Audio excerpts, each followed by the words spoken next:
Hola, buenas tardes. Aquí, desde bajo del sol, entre medio de los árboles, quiero tocar un tema que creo que es importante para estos tiempos que vivimos, que tiene que ver con nuestro origen.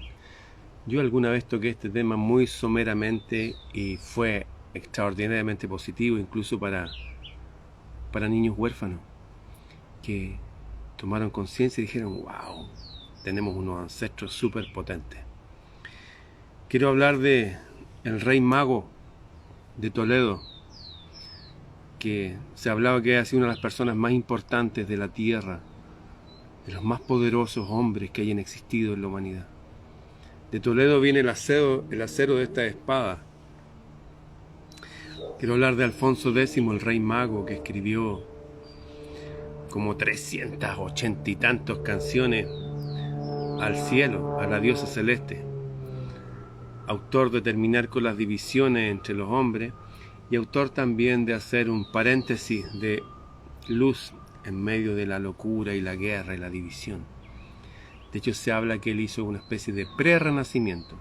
Se habla que el renacimiento empezó ahí con 1452, con el nacimiento de Da Vinci en abril, por ponerle una fecha, pero realmente habría empezado hace 13 siglos, ¿no? En el siglo XIII, mejor dicho, en el año 1200. Su abuelo, también se llama Alfonso IX, fue el que empezó con la vida parlamentaria ya y fundó una universidad que se llama Salamanca. Alfonso X, el que dijo que todos habláramos castellano, ¿no? Hasta ese momento se hablaban muchos dialectos, muchos idiomas, árabe y cosas, romances, lenguas distintas. En la iglesia hablaba latín. Él vivió entre intelectuales musulmanes, eso es muy importante. Entre intelectuales musulmanes, porque los occidentales no eran intelectuales. Tenían prohibido hasta abrir un cadáver. Claro, no está, es pecado. Los musulmanes disectaban cadáveres, veían el ojo, eran expertos en medicina, no tenían ningún drama en aplicar su conciencia a toda la realidad. Los cristianos no, todo era pecado, ¿no? Los musulmanes podían tener varias esposas, que se yo, eran súper viriles, en cambio no, los de acá no, que Dios los prefiere sin mujer. Los musulmanes incluso hablaban de una época en que se adoraba una diosa, y acá no, que es Padre, Hijo y Espíritu Santo, no hay una mujer divina. Dentro de ese contexto nació este hombre, entre intelectuales musulmanes y entre magos toledanos. Magos, repito, magos toledanos, magos, farsi, estos descendientes de los seguidores de Ahura Mazda, estos que fueron cuando Jesús nació y le llevaron regalos. Se crió entre intelectuales musulmanes y magos toledanos. Escribió obras musicales, jurídicas, lúdicas. Hizo el primer tratado de ajedrez. Hay un método de ajedrez que hizo él. Escribió obras históricas, obras científicas, obras filosóficas, pero en vez de hacerlo en latín para que lo entendieran los curas nomás, lo escribió en lengua común y corriente, para que todos lo entendieran. Fue uno de los primeros reyes más buenos de la tierra y era considerado un mago, un wizard, un mago poderoso por toda la civilización de su época. Todos los reyes de Oriente lo respetaban como, wow, él es nuestro hermano. Fue ante todo el rey Alfonso X, conocido como el Sabio, un rey educador. Todo lo que hizo, toda su obra estuvo encaminada a elevar el nivel cultural de sus súbditos. Se da cuenta que la gente no era muy culta, era bien supersticiosa, se dividía por tonteras. Un ejemplo, ayer mostró una piedra del muro de Berlín, que trae unos sellos dorados. Hay gente, es que es un sello masónico, debe ser satánico. Ese nivel de estupidez humana habita todavía en nosotros. Y habitaba en esa época y él dijo, ya, voy a tratar de sacarle lo más posible todos estos prejuicios y todas estas supersticiones que limitan a la gente. Fue un rey sabio, erudito, fue mecenas, daba dinero a la gente a veces para buenas causas. Fue un reformador, dijo, bueno, esta cuestión la vamos a cambiar, vamos a hacer esto para acá. Fue un repoblador, fue y dijo, ya, aquí hay mucha gente, acá no hay, vamos a llevar gente para allá. Y también fue un conquistador, se anexó tierra. Incluso en la Luna hay un cráter como de 118 kilómetros de ancho, dicen, no me consta a mí, pero sí que me consta que le dieron el nombre Alfonso X a un cráter de la Luna. Él tenía sus... tal cual yo lo admiro a él admiraba a otros que habían estado en el pasado. Él admiraba a un egipcio que se llama Ptolomeo. Él escribía en lengua común y corriente de la época, que es lengua gallego-portuguesa, que es lengua celta, bueno, y castellano. Él mandó a traducir un libro que mencioné en estos días que se llama Política de Aristóteles. Hay un alemán que se llama Hermann, el alemán de Toledo, súper sabio, los alemanes, raza súper antigua, le encargó, tradúceme este libro, por favor. Y llegó por ahí al capítulo 3, donde habla de la importancia de la música. Cómo la música puede cambiar un pueblo, para bien, y también para mal. Uno puede entontecer a una ciudad, a un país, a toda una civilización, a todo el planeta con música imbécil, con letras estúpidas y un ritmo hipnótico que no los deja pensar y que los conecta con lo peor o con pasiones que no van a poder controlar. Por eso él se puso a componer música. Él era de la tendencia gibelino, tal cual como hay izquierda y derecha, los republicanos y demócratas. Estaban los gibelinos y los güelfos. Los gibelinos decían que el poder del rey estaba sobre la iglesia y los güelfos que no, que la iglesia estaba sobre el rey. Él decía que no. De hecho, él cuestionaba a la iglesia. De hecho, los curas lo fueron a acusar con el Papa. Lo acusaron de que quería crear una nueva religión. Porque se empezó a dar cuenta que todos los antiguos hablaban de la diosa del cielo. Todos. Y dijo, qué raro, ¿por qué estamos adorando un dios guerrero y que manda a matar personas y que tiene un pueblo elegido? No, dijo, se acabó. Y se puso a componer unas cantigas a la diosa del cielo, más conocida como Santa María, más conocida como Yemanjá en otros lugares, como Isis, como Venus, como Freya, con distintos nombres la misma mujer, vestida de celeste. De hecho, mucho hemos seleccionado de su repertorio y lo hacemos en vivo con Janina cuando hacemos nuestros conciertos de música antigua, y se produce algo raro, que la gente se pone a llorar. Llora como algo en el alma, como una memoria antigua, pero como estamos como con amnesia, presentimos algo. El clero lo acusó de crear una nueva religión. Y claro, la iconografía, los dibujos, las letras, efectivamente ponen a la mujer en un lugar preeminente. De hecho, hay solamente una religión en el mundo, una que demoniza a la mujer. Y es el judaísmo original, y de ahí el islam y el cristianismo toman lo mismo, que la mujer es pecadora, que es mala, que tiene que parir con dolor. Esas estupideces mayúsculas las sacó Alfonso X. Alfonso gobernó con absolutismo extremo. Él fue y dijo, se acabó, y todos van a estudiar, y aquí tienen para cantar, y todos van a jugar, pero vamos a cambiar esta sociedad. Se acabó. No más divisiones, hoy que los judíos mataron a Jesús, que los árabes son... No, somos todos hermanos. Eso sí, que trajo a la élite de los judíos, a la élite de los árabes, a la élite de los persas, a la élite de los cristianos, y con la gente más inteligente hizo lo que hizo los antiguos griegos cuando inventaron la democracia de Pericles, por ejemplo. Los más potentes, los hermanos mayores, con estos voy a gobernar. Empezó a gobernar y en contra de los intereses de la iglesia, que siempre era como mantener el intelecto bien bajo, los libros todos en latín. Él no, todo que la gente entendiera todo. Empezó a hacer una enciclopedia, que es una especie de universidad, como había hecho su abuelo, pero escrita, con todos los temas. Estaban todas las plantas, todas las flores, todo lo que existe en la tierra ahí, definido, para que la gente pudiera aprender. La primera enciclopedia. Tuvo un hijo que se llamaba Fernando de la Cerda, que lo tuvo con una mujer celta de pelo rojo. Y él tenía el hijo, el pelo rojo y cortito así, le viene el apellido Cerda. Si usted tiene apellido Cerda, viene del primer hijo amado de Alfonso X. Tuvo un hijo Sancho, que se volvió contra él, otro hijo con otra mujer, que de hecho se volvió güelfo, o sea, con la iglesia contra su papá. Era un Hohenstaufen o Staufen, también los conocían así como los gibelinos, que la iglesia católica no puede tener más poder que las personas más inteligentes dentro de la realeza. No podemos estar guiándonos por dogmas en que se ensalza un dios de la guerra, mezclado supuestamente con el cristianismo. No, se acabó, dijo. Aquí hay una familia celeste. No más Padre, Hijo, Espíritu Santo, no. Padre, Madre, Hijo, como era en la antigüedad, como eran todas las religiones, hasta en Egipto era así. Isis, Osiris, Horus.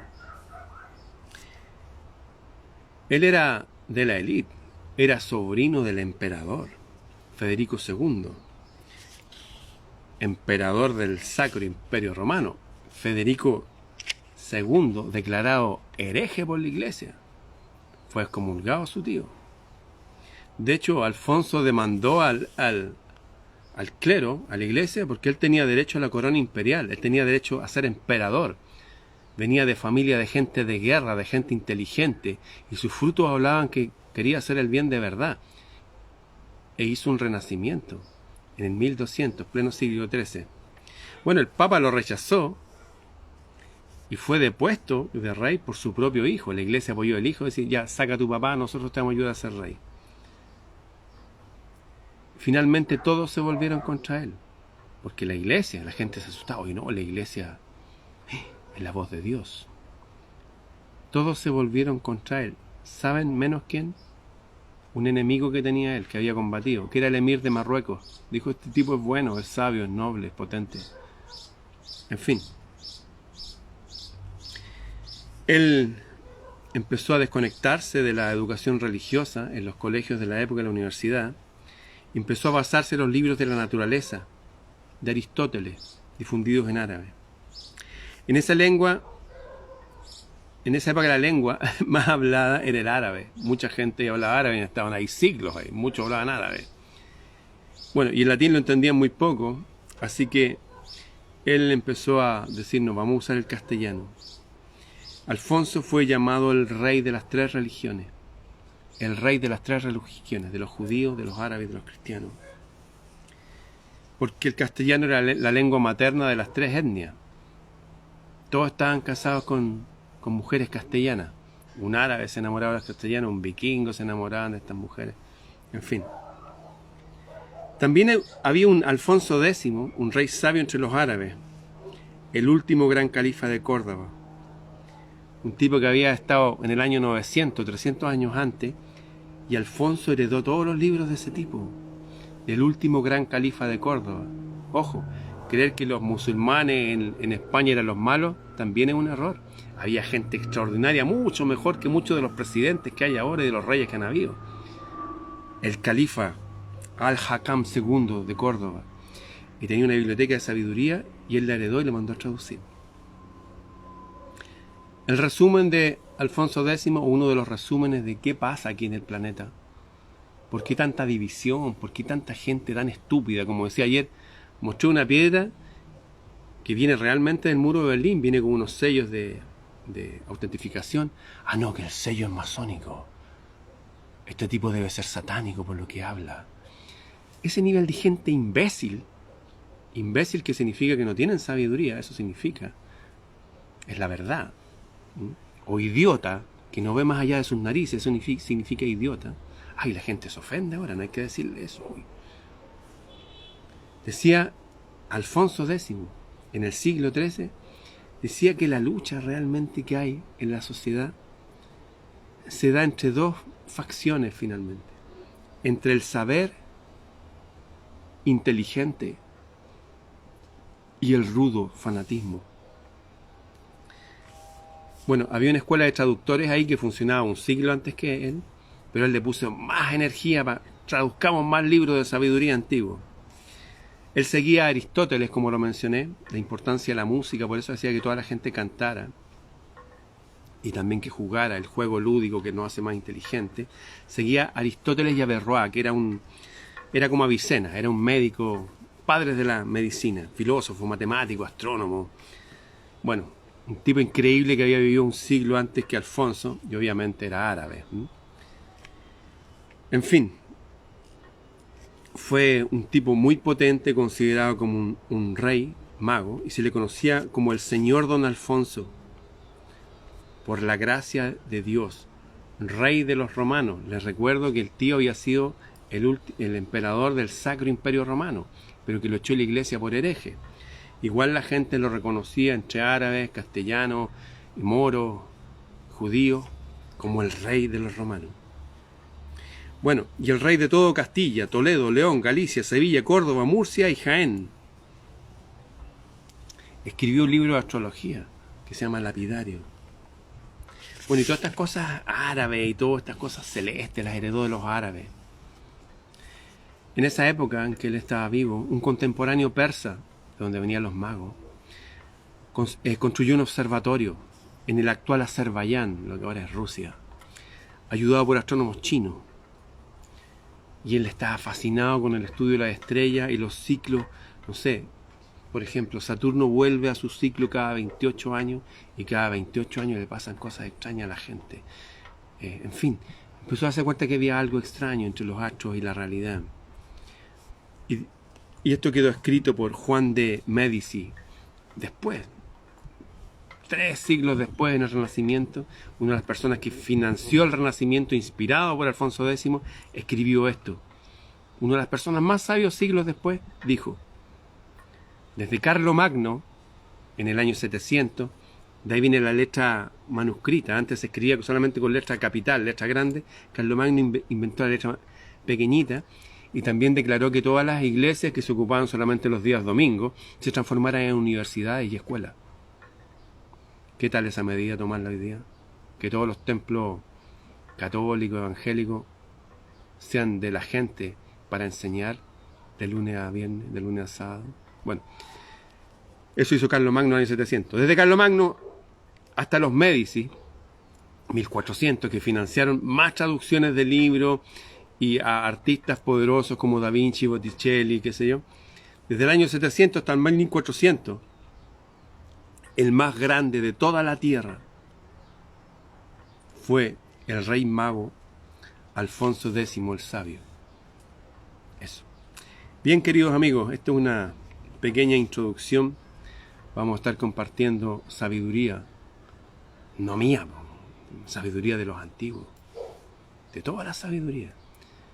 Porque si eso les sirvió en ese pre-renacimiento con Alfonso X, si sirvió en el Renacimiento con Da Vinci y compañía, nos va a servir ahora también, hacernos más sabios, no importa de dónde venga la sabiduría. Eso. ¿Cómo se llamaba el rey? Alfonso X. ¿En qué época vivió? En el siglo III, en el 1200. Descubrió que había una diosa en el cielo. Y en la época en que todas las catedrales góticas se dedicaban ¿a quién? A Notre Dame, a Nuestra Dama. Y salió una mujer en Francia para combatir el paganismo de la gente que hablaba del Dios de la Biblia, de la guerra. Una mujer que usaba esta misma espada que tengo aquí atrás. ¿Sí? Que dijo esa mujer: hay un templo en tal lado. Van a encontrar una iglesia derruida. Caben detrás del altar y va a haber una espada que traía estas inscripciones. Esa mujer, Alfonso X, y muchos más, hasta ahora aquí en la tierra, hemos despertado a que hay otra realidad. Como decía aquí, hay una guerra entre la gente sabia e inteligente y la gente ruda y fanática. Dicho en forma más heavy, más profunda, entre los hijos de la luz y los hijos de las tinieblas.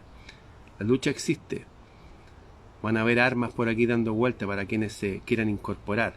Los que no se incorporen igual van a estar en la lucha, aunque perdiendo, o en el bando equivocado tal vez, porque esto requiere conciencia, requiere hacerse cargo de nosotros mismos, requiere pensar, requiere amar, requiere cuidar la naturaleza, nuestra naturaleza, el reconocimiento de ella. No somos hijos de lo incógnito, no somos basura creada por un Dios vengativo con su pueblo elegido. Somos algo súper potente. Claro, en estado embrionario, obviamente, pero eso somos. Y lo vamos a despertar. Más y más. Bien, Alfonso X el Sabio, el rey, subí todas las cantigas de Santa María a mi sitio de Telegram. Eso. Y los que quieran aprender más de estos temas, me pueden escribir a freireramon@gmail.com. Nos vemos a la noche con el Dr. Files en nuestros encuentros en Mercurio, desde Alemania.